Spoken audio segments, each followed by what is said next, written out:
Pegando labirintos, tudo bem com vocês? Então, hoje estou aqui para fazer mais um vídeo pro meu canal. Quer dizer, é o segundo vídeo do canal. Então, gente, eu vou mostrar as minhas slides. Não tem vinheta ainda, mas não tem problema. Gente, peraí. Eu tô assistindo um vídeo, sabe, né?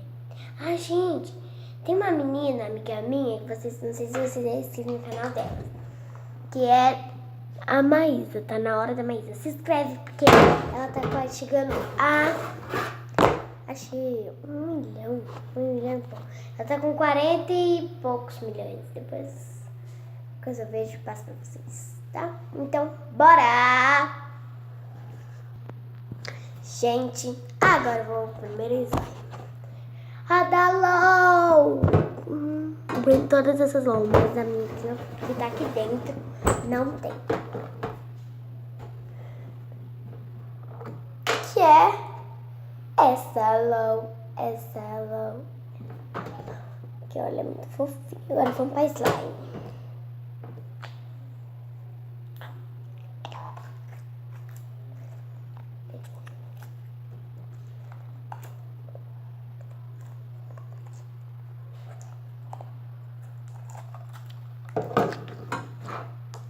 Gente, olha o clique dela.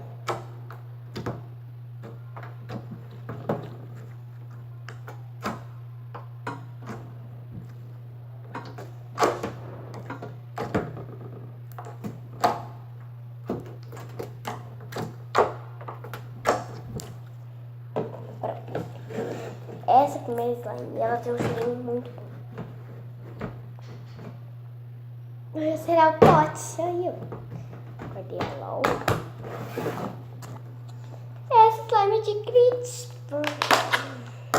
Eu ganhei da minha. Essa aqui eu ganhei da Maria no meu aniversário. Tá bem quebradiça. Eu não posso ficar mexendo muito nela, mas eu vou mexer pra mostrar pra ela.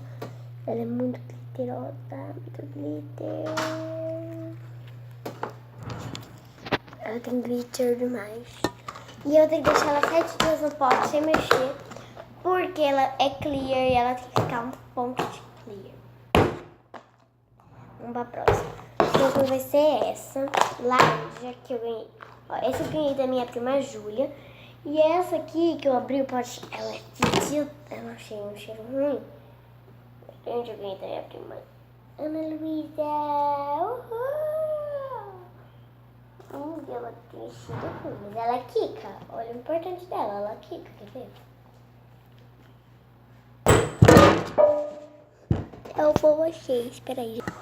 Chega até a derrubar vocês. Gente, ela quica muito.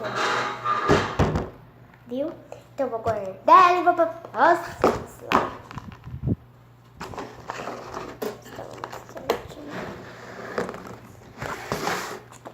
Essa slime de bolinha. Eu não mexo com ela porque ela é de bolinha de isopor. Ela sai da bolinha de isopor. Nem vou mostrar ela. Ela tem muita bolinha de isopor. Muita bolinha de isopor. Deixa eu com ela ficar grudenta. Então, gente, essa foi todas as minhas slimes que eu tenho. Então, espero que vocês tenham gostado desse vídeo. Deixe seu like, ative o sininho da notificação e tchau, tchau!